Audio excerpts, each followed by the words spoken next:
Hello everyone, welcome to magnet brains. Myself Prateek Karn स्वागत करता हूं आपका अपने यूट्यूब चैनल मैग्नेट ब्रेन्स पर, जहां पर आपको मिलता है क्वालिटी कंटेंट, क्वालिटी एजुकेशन, वो भी बिल्कुल बाकायदा फ्री ऑफ कॉस्ट। केजी से लेकर के क्लास 12 तक का पूरा एजुकेशन सब आपको मिल जाएगा डिटेल वीडियो फॉर्मेट में। और अगर आप हिंदी मीडियम के स्टूडेंट हैं तो फिर आप जानते हैं क्या करना है आपको। मैग्नेट ब्रेन्स का हिंदी मीडियम चैनल भी है, जा करके सब्सक्राइब कर लीजिएगा और एकदम याद से नोटिफिकेशन को ऑन कर लीजिएगा। इससे होता क्या है ना कि जैसे हिंदी मीडियम के चैनल पर कोई भी वीडियो अपलोड होता है, चाहे कोई लाइव क्लास हो, कोई अपडेट हो, कोई रिकॉर्डिंग हो, तो उसकी जानकारियां, उसकी नोटिफिकेशन सबसे पहले आप तक पहुंच जाती हैं। आप किसी भी कंडीशन में कुछ भी मिस आउट नहीं करते। बस एक बात का आप खास ख्याल रखें कि हिंदी मीडियम के चैनल पर क्लास 6 से क्लास 12 तक का पूरा कंटेंट अवेलेबल है। कौन कौन से स्टेट बोर्ड्स हैं सर? तो एमपी बोर्ड है, बिहार बोर्ड है, यूपी बोर्ड है, राजस्थान बोर्ड है और दिल्ली बोर्ड है। और अगर आपको ई नोट्स या ई बुक्स चाहिए तो फिर इसी वीडियो के डिस्क्रिप्शन में आपको एक लिंक मिलेगी, जाकर के आप चेकआउट कर लीजिएगा। वहां से आप ई नोट्स और ई बुक्स भी बाकायदा अवेल कर सकते हैं। ठीक है, तो चलिए अब जरा कहानी को शुरुआत देते हैं। क्लास 12 फिजिक्स, चैप्टर है 13, चैप्टर का नाम है न्यूक्लियाई।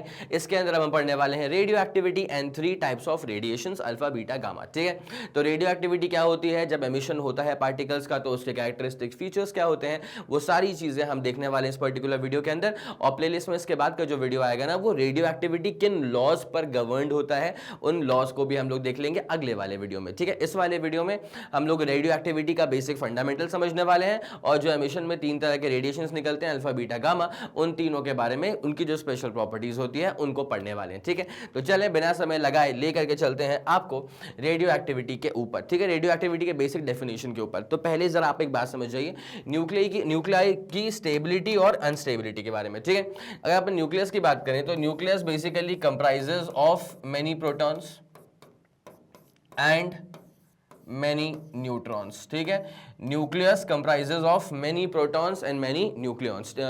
ठीक है, अब होता क्या है ना कि प्रोटॉन्स के बीच में आपस में क्या होगा सर, रिपल्शन होगा। ठीक है, न्यूट्रॉन चलो फिर भी ठीक है, न्यूट्रल पार्टिकल है, चार्ज इसके पास नहीं होता है, तो electrostatic force of attraction repulsion की बातें यहाँ पे मैं न्यूट्रॉन के रिस्पेक्ट में तो नहीं कर सकता हूँ, लेकिन जहां तक प्रोटॉन्स की बात है तो उनके बीच में तो आपस में क्या होगा सर, इंटरप्रोटॉनिक रिपल्शन होंगे। अब ये जो न्यूक्लियस है ना, ये सारे के सारे प्रोटॉन्स के रिपल्शन को, इंटरप्रोटॉनिक रिपल्शन को झेलने के बावजूद सारे के सारे न्यूक्लियॉन्स को बाइंड करके रखा हुआ है। ठीक है, लेकिन जब आप बात करते हैं फॉर अ हैवी न्यूक्लियाई, तो हैवी न्यूक्लियाई वाले केस में क्या होता है कि जो प्रोटॉन्स का आपसी रिपल्शन है उसकी वैल्यू बहुत ज्यादा बढ़ जाती है और उस केस में जो न्यूक्लियाई है वो इन प्रोटॉनिक रिपल्शंस के सामने हार मान जाता है, बाइंड करके नहीं रख पाता है और उस समय जो होता है ना उसे कहा जाता है डिसइंटीग्रेशन ऑफ न्यूक्लियस, या फिर और प्यार से कहना चाहें तो आप उसको डिके ऑफ न्यूक्लियस भी कह सकते हैं। ठीक है, और इसी फिनोमेना को रेडियो एक्टिविटी का टर्म दे करके रखा हुआ है।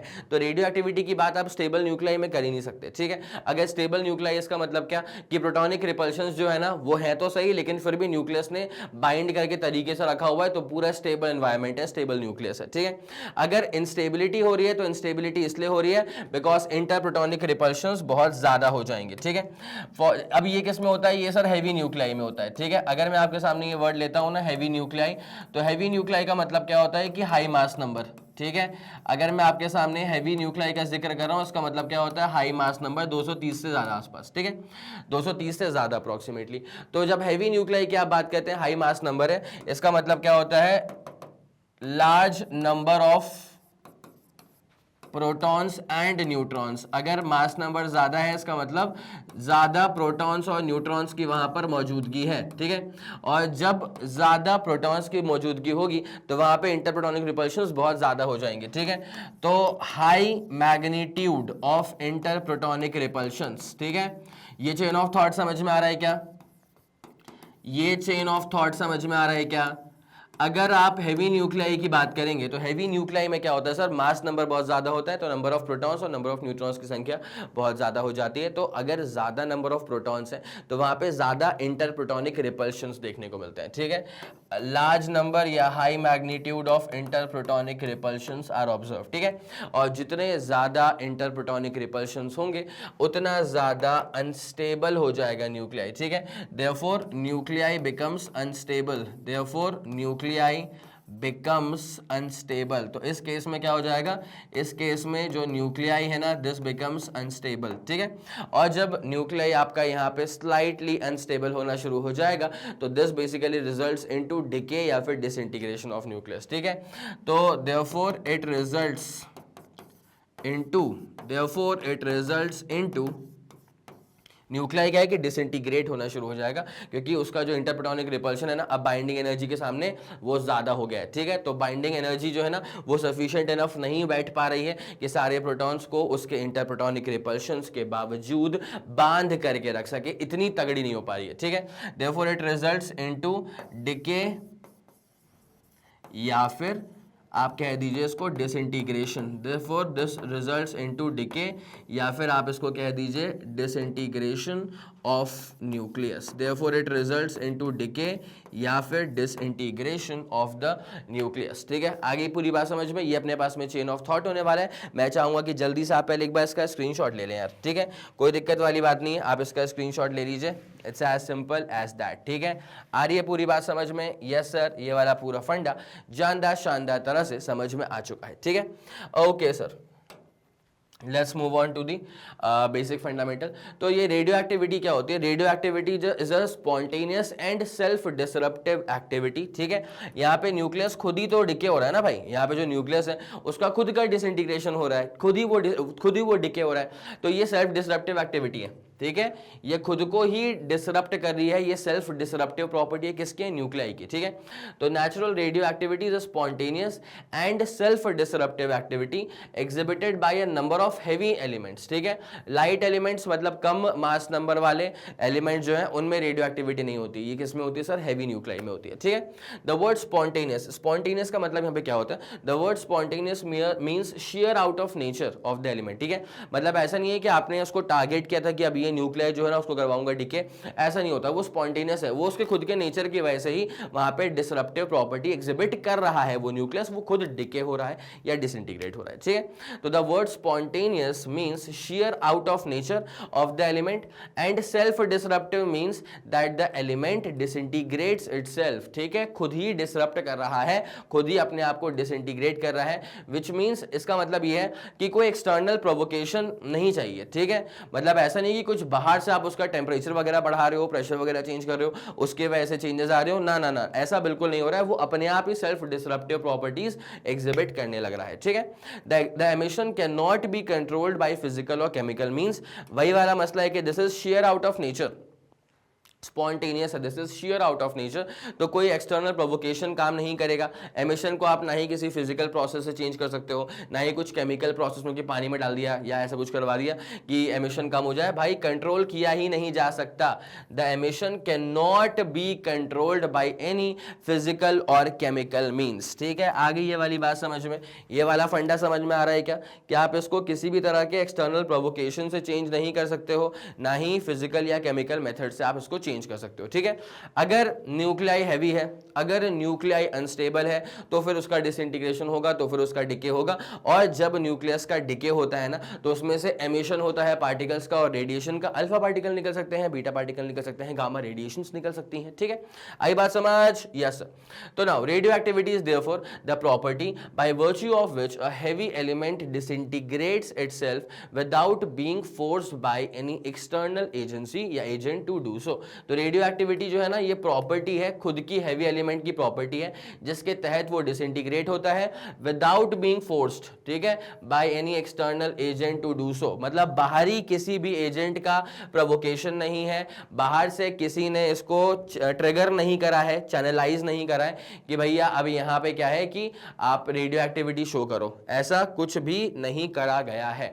आगे पूरी बात समझ में? यस, ये वाली पूरी बात समझ में आ गई।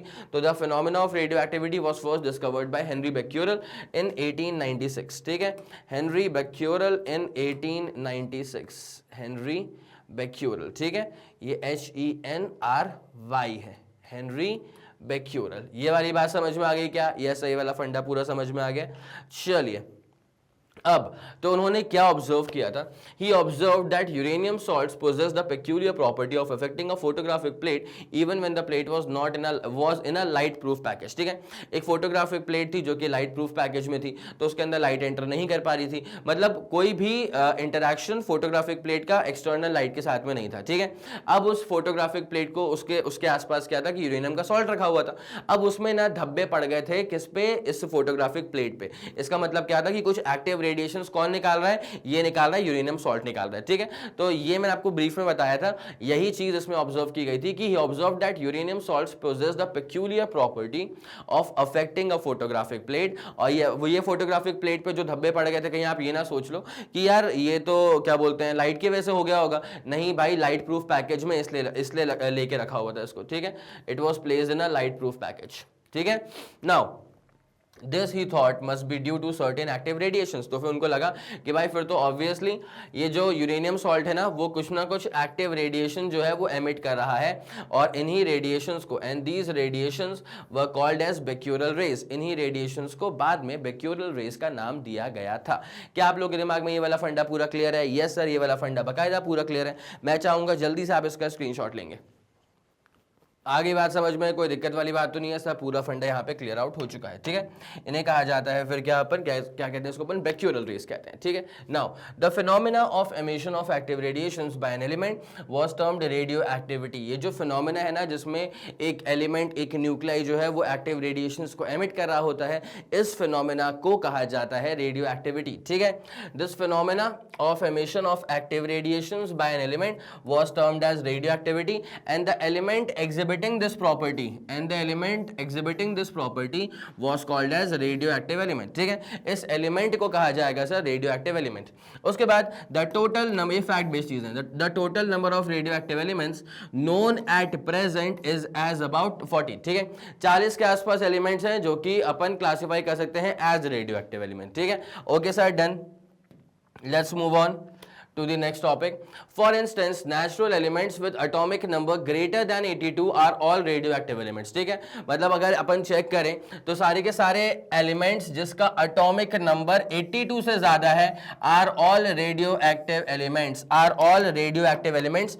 चेक कर लो, यूरेनियम को देख लो, यूरेनियम का जो मास नंबर है दिस इज 238 और उसका जो अटोमिक नंबर है वो 92 है, ठीक है। तो अगर 82 से ज्यादा है, अगर 82 से ज्यादा है अटोमिक नंबर, तब वो जो एलिमेंट होता है that basically falls into the category of a radioactive element।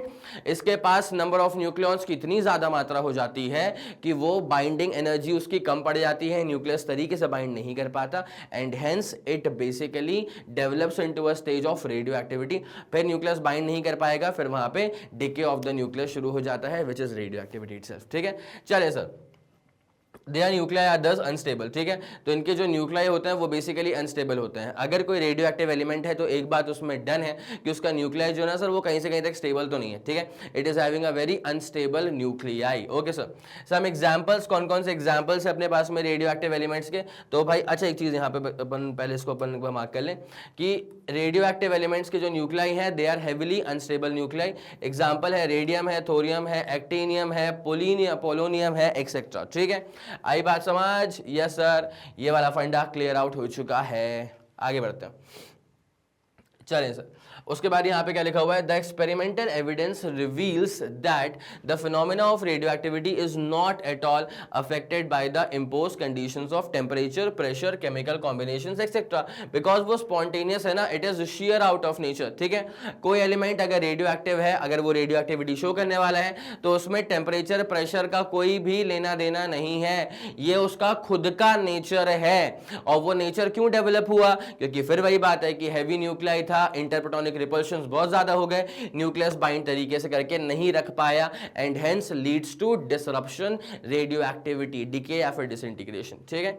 तो the experimental evidence reveals that the phenomena of radio activity is not at all affected by the impose conditions, it is not at all affected by the impose conditions of temperature, pressure, chemical combinations, etc. Therefore, electrons orbiting the nucleus were not responsible for radioactivity, ठीक है भाई। जब ये कुछ chemical combinations हो ही नहीं रहे, कोई भी केमिकल कॉम्बिनेशन से कुछ भी फर्क नहीं पड़ने वाला रेडियो एक्टिविटी को, तो अगर केमिकल कॉम्बिनेशन से इफेक्ट ही नहीं हो रही रेडियो एक्टिविटी, मतलब इलेक्ट्रॉन्स का इन्वॉल्वमेंट ही नहीं है। आई मेरी बात समझ में? भाई केमिकल कॉम्बिनेशंस में कौन कौन इन्वॉल्व होते हैं? प्रोटॉन या न्यूट्रॉन थोड़ी इन्वॉल्व होते हैं सर। जो बाहर के ऑर्बिट में इलेक्ट्रॉन्स मूव कर रहे होते हैं, रिवॉल्व कर रहे होते हैं, वही इलेक्ट्रॉन्स का इन्वॉल्वमेंट होता है इन एनी केमिकल कॉम्बिनेशन, ठीक है।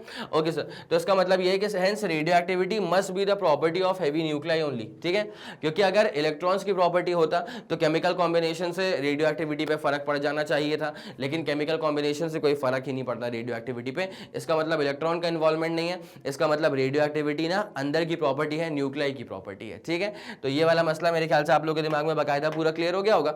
मैं चाहता हूं कि जल्दी से आप पहले इसका स्क्रीनशॉट ले लेंगे, उसके बाद फिर अपन कहानी में यहां से आगे बढ़ने वाले हैं। यहां तक का फंडा पूरा क्लियर है? जल्दी इसका स्क्रीनशॉट लेना प्लीज। चलिए आगे बढ़े, इसमें कोई दिक्कत वाली बात तो नहीं है। Okay sir, done done done done. तो radioactivity results from this instability. ठीक है, रेडियो एक्टिविटी आती है इस इंस्टेबिलिटी की वजह से। ठीक है, अब अपन आ रहे हैं, तीन टाइप्स ऑफ रेडिएशंस होते हैं। तो experimental investigations have proved that the radiations emitted by radio active elements consist of 3 kinds depending upon their ability to penetrate matter. ठीक है, इनको जो क्लासीफाई करा गया है वो इस बेसिस पे किया गया है कि कौन कितना ज्यादा किसी मैटर को पेनिट्रेट कर सकता है। ठीक है, और इसमें जो ऑर्डर होता है वो सबसे कम पेनिट्रेशन जो है वो अल्फा पार्टिकल्स करते हैं। ठीक है, सबसे हल्का पेनिट्रेशन जो है वो अल्फा पार्टिकल्स करेंगे, उससे ज्यादा पेनिट्रेशन मैटर में बीटा पार्टिकल्स करते हैं, और सबसे ज्यादा पेनिट्रेट जो करता है वो करता है गामा रेडिएशन। ठीक है, ये वाली बात समझ में आ गई है पक्का? तो जब भी रेडियो एक्टिविटी होगी तो उसमें से 3 तरह के रेडिएशन का एमिशन होगा, अल्फा पार्टिकल्स निकलेंगे, बीटा पार्टिकल्स निकलेंगे और गामा रेडिएशन निकलते हैं। तो the one kind of radiation with least penetrating power was basically named as alpha. The one kind of radiation with least penetrating power was basically named as alpha rays. उसके बाद other kind with a comparatively higher penetrating power was basically called as gamma rays. ठीक है, मैंने पहले भी कहा था alpha होगा, फिर बीटा होगा, फिर गामा होगा। आ गई पूरी बात समझ? यस सर, ये वाला फंडा पूरा तरीके से क्लियर आउट हो चुका है। ठीक है, अब जरा देख लें इसमें क्या होता है। The last kind with the maximum penetrating power was called as gamma rays. ठीक है, सबसे ज्यादा पेनिट्रेशन कैपेसिटी किसकी होती है सर? गामा रेडिएशन की होती है। सबसे ज्यादा मैटर को पेनिट्रेट अगर कोई करेगा तो वो करेगा गामा। ठीक है, अच्छा अल्फा पार्टिकल्स जो है ना, इसमें खास बात क्या है, इसके बाकी जो उसके इंपॉर्टेंट फीचर्स हैं वो तो मैं आपसे डिस्कस करूंगा सेपरेटली, लेकिन पहले यहाँ पे जो बेसिक चीजें हैं ना, जो कॉमन सेंस वाली चीजें वो आपको पता होनी चाहिए। Alpha rays are basically deflected through small angles towards the negative plate. ठीक है, अगर कम एंगल से स्कैटर कर पा रहे हैं इसका मतलब क्या है? कंपैरेटिवली हैवी है। ठीक है, अल्फा जो है ना, अल्फा इज कंपैरेटिवली हैवी। ठीक है, अल्फा इज कंपैरेटिवली हैवी। अब अल्फा क्या होता है, किसका न्यूक्लियस होता है, इसका आंसर आप मुझे कमेंट सेक्शन में अभी देते हुए चलेगा। ठीक है, बिकॉज 2 मिनट के बाद तो मैं वो सारी चीजें आपके सामने परोस ही दूंगा, लेकिन अभी मुझे कमेंट सेक्शन में आपसे ये आंसर चाहिए कि अल्फा पार्टिकल किस एलिमेंट के न्यूक्लियस को कहा जाता है। ठीक है, उसके बाद the beta rays are deflected. अच्छा देखो, तो यहाँ पे डिफ्लेक्शन जो है वो स्मॉल एंगल से हुआ, मतलब वो भारी होगा इसलिए कम एंगल से डिफ्लेक्ट कर पाया। उसके बाद डिफ्लेक्शन हो रहा है towards the negatively charge plate. ठीक है, इसका मतलब क्या होता है कि अगर नेगेटिवली चार्ज प्लेट की तरफ जा रहा है तो अल्फा खुद पॉजिटिव रहा होगा। ठीक है, तो alpha is positively charge particle. ठीक है, ये वाला फंडा समझ में आ गया? यस सर, ये वाला फंडा बाकायदा समझ में आ गया। उसके बाद the beta rays are deflected through larger angles. अगर बीटा की आप बात करें तो इसमें डिफ्लेक्शन लार्ज एंगल से होता है। लार्ज एंगल से होता है इसका मतलब क्या है कि ये लाइट पार्टिकल है। ठीक है, अल्फा नहीं बीटा। यहाँ पे ज्यादा एंगल से स्कैटरिंग हो रही है, मतलब ज्यादा टर्न कर पा रहा है, इसका मतलब ज्यादा एक्सेलरेशन आ पा रहा है, और ज्यादा एक्सेलरेशन तब आता है जब मास बहुत कम होता है। ठीक है, तो beta is comparatively light. Beta कैसा होता है sir? Beta is comparatively light particle. ठीक है, beta is comparatively light particle. Comment section में मुझे बीटा का मास बता दीजिएगा और कमेंट सेक्शन में मुझे बीटा का चार्ज बता दीजिएगा। चार्ज का साइन कन्वेंशन नहीं पूछ रहा हूं, चार्ज की वैल्यू पूछ रहा हूं। देखो बीटा जो है ना वो अट्रैक्ट कहां पे हो रहा है, जा कहां रहा है? Towards the positive plate. अगर पॉजिटिव प्लेट की तरफ जा रहा है इसका मतलब ऑब्वियसली उसके पास में चार्ज क्या होगा सर? नेगेटिव होगा। ठीक है, beta is negatively charged particle. Beta के पास में चार्ज क्या होता है सर? नेगेटिव का चार्ज होता है। The gamma rays remains undeflected. तो गामा रेज रिमेन्स अनडिफ्लेक्टेड का मतलब क्या है कि मास नहीं होता क्योंकि ये वेव है। ठीक है, no mass because it is a wave. No mass because it is a wave. Gamma क्या होता है? वेव होता है। इलेक्ट्रोमैग्नेटिक वेव्स में इसकी गिनती होती है। और उसके बाद क्या होता है? अनचार्ज होता है, बिकॉज ये कहीं पर भी क्या है। अच्छा एक और चीज़ है यार, 2 इसके रीजन है अनचार्ज बोलने के पीछे के 2 रीजन है। पहला कि ना पॉजिटिव की तरफ गया ना नेगेटिव की तरफ गया, इसलिए न्यूट्रल होगा। और दूसरा क्या होता है ना, charge can never exist without mass. आई मेरी बात समझ? गामा के पास में मास ही नहीं है तो गामा के पास में चार्ज आ ही नहीं सकता। Charge can not exist without mass. ठीक है, okay sir, done done done done. ये वाला फंडा मेरे ख्याल से आप लोगों के दिमाग में पूरा क्लियर हो चुका होगा। मैं चाहता हूँ कि इसका आप लोग अच्छे से स्क्रीनशॉट ले लें, उसके बाद फिर कहानी में आपको आगे लेकर के चलते हैं। चलिए फिर इसमें आगे बढ़ जाएं। यस सर, ये वाला फंडा बाकायदा पूरा तरीके से क्लियर आउट हो चुका है। अब जरा इसमें आगे बढ़ते हैं। अब आते हैं प्रॉपर्टीज ऑफ अल्फा पार्टिकल्स के ऊपर, ठीक है। तो क्या होते हैं अल्फा पार्टिकल्स, क्या इनके स्पेशल फीचर्स होते हैं, उसको जरा अपन देखना स्टार्ट करते हैं, ठीक है। तो पहला पॉइंट क्या होता है, पहला अपन चार्ज की बात कर लेते हैं, ठीक है। तो अल्फा इज हीलियम न्यूक्लियस, ठीक है। अल्फा क्या होता है सर, अल्फा जो होता है ना वो हीलियम का न्यूक्लियस होता है। क्या होता है अल्फा सर, अल्फा होता है हीलियम का न्यूक्लियस, ठीक है। तो अल्फा के पास में इस हिसाब से चार्ज क्या होना चाहिए, जो हीलियम के न्यूक्लियस के पास में चार्ज होता है, और हीलियम के न्यूक्लियस के पास में चार्ज क्या होता है, +2e का, ठीक है। तो अपन क्या बोल देंगे, the charge on alpha particle, the charge on alpha particle, the charge on alpha particle is +2e के बराबर का चार्ज, ठीक है। दूसरा खास पॉइंट क्या होता है कि अल्फा के पास में मास क्या होगा, तो अल्फा के पास में मास होता है वही जो हीलियम के न्यूक्लियस के पास का मास होता है, ठीक है। तो alpha has mass of 4 AMU का मास है। अल्फा के पास में मास क्या होगा सर, 4 AMU का मास होगा, ठीक है। तो अल्फा के पास चार्ज हो गया, मास हो गया, उसके बाद अल्फा की वेलोसिटी क्या होती है सर, अल्फा पार्टिकल की वेलोसिटी भाई याद रखना है, इसका रेंज बहुत इंपॉर्टेंट है, ठीक है। इसका रेंज बहुत इंपॉर्टेंट है। तो alpha particle has velocity ranging between, alpha particle has velocity which ranges between, अब इस अल्फा पार्टिकल की वेलोसिटी का रेंज क्या है, जरा इस बात पे अपन फोकस करेंगे। तो 1.4 10⁻⁷ मीटर पर सेकेंड से लेकर के ये अपने पास में हो जाएगा 2.1 10⁻⁷ मीटर पर सेकेंड, ठीक है। मतलब इसको अपन ने याद कैसे करके रखा है, आसान कैसे पड़ेगा भाई, ये बेसिकली 7 का टेबल चल रहा है, 10⁻⁷ समझ में आ गया, उसके बाद 14, उसके बाद 21, अरे 1.4 कर ले, 2.1 कर ले, ठीक है, आई बात समझ।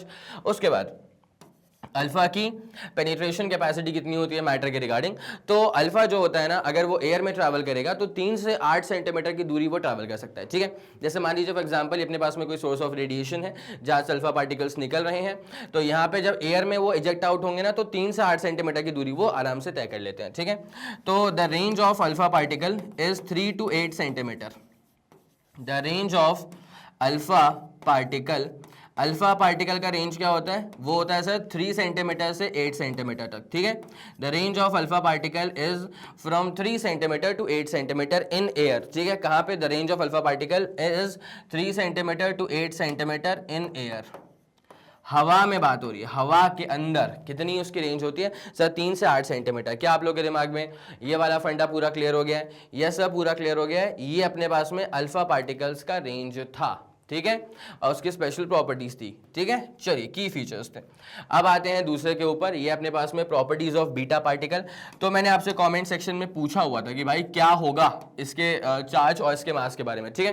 तो अल्फा का चार्ज क्या होता है, the charge of alpha particle is just the charge of beta particle, माफ कीजिए बीटा की बात करें, the charge of beta particle is just like that of an electron, minus का 1.6 10⁻⁻ का 19 कूलम, ठीक है। ये अपने पास में इसका चार्ज हो जाएगा। उसके बाद अपन बात करते हैं इसके मास के बारे में। तो इसका मास भी जस्ट लाइक एन इलेक्ट्रॉन, ठीक है।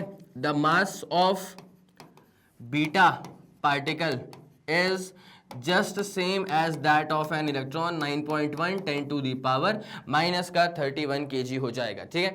उसके बाद फिर अपन बात करते हैं इसके वेलोसिटी के बारे में। तो इसकी जो वेलोसिटी होती है ना, वो 33% से 99% ऑफ वेलोसिटी ऑफ लाइट के बराबर होती है, ठीक है। द रेंज ऑफ वेलोसिटी,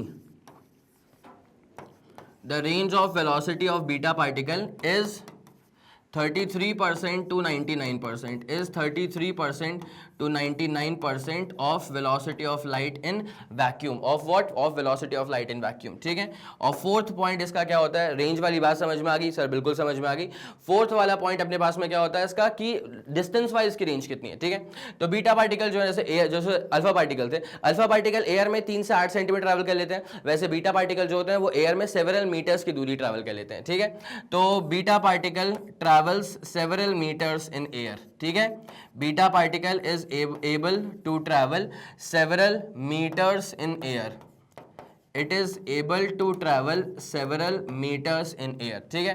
क्या आप लोगों के दिमाग में ये वाला फंडा पूरा क्लियर हो गया है? यस सर, ये स्पेशल प्रॉपर्टीज जो हैं, जो की फीचर्स अपने पास में बीटा पार्टिकल के, वो क्लियर हो गए हैं, ठीक है भाई। सेम मोड पे चल रहा हूं मैं, अल्फा के लिए भी चार्ज, मास, रेंज और मतलब रेंज और डिस्टेंस, ठीक है, चार्ज, मास, वेलोसिटी और डिस्टेंस। बीटा के लिए भी सेम चीज थी। अब आखिरी में बात कर लेते हैं अपन किसके बारे में सर, गामा के बारे में बात कर लेते हैं, प्रॉपर्टीज ऑफ गामा। तो सर इसका भी क्या होता है, चार्ज क्या होगा इसका, कुछ नहीं होता है, ठीक है, न्यूट्रल। दूसरा इसका मास क्या होता है सर, रेस्ट मास इज 0, ठीक है, इसका मास क्या होता है सर, इसका रेस्ट मास जो होता है वो 0 होता है, कोई भी इसका रेस्ट मास नहीं होता है।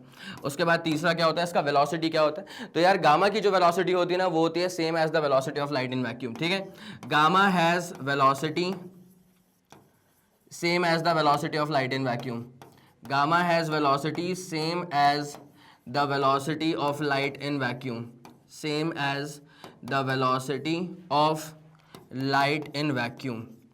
Same as the velocity of light in vacuum. ठीक है, ये वाला फंडा समझ में आ गया, वही 3×10⁸ मीटर पर सेकेंड। उसके बाद इसका पेनिट्रेशन सबसे ज्यादा होता है आयरन और लेड के ब्लॉक को भी ये सेवरल सेंटीमीटर्स तक अंदर पेनिट्रेट कर देता है, ठीक है, इस हिसाब का इसका पेनिट्रेशन होता है। तो gamma has highest penetration capacity, gamma has highest penetration capacity, gamma की पेनिट्रेशन कैपेसिटी सबसे ज़्यादा होती है, gamma has highest penetration capacity, और ये आयरन और लेड के ब्लॉक को भी सेवरल सेंटीमीटर्स तक पेनिट्रेट कर सकता है, ठीक है। It can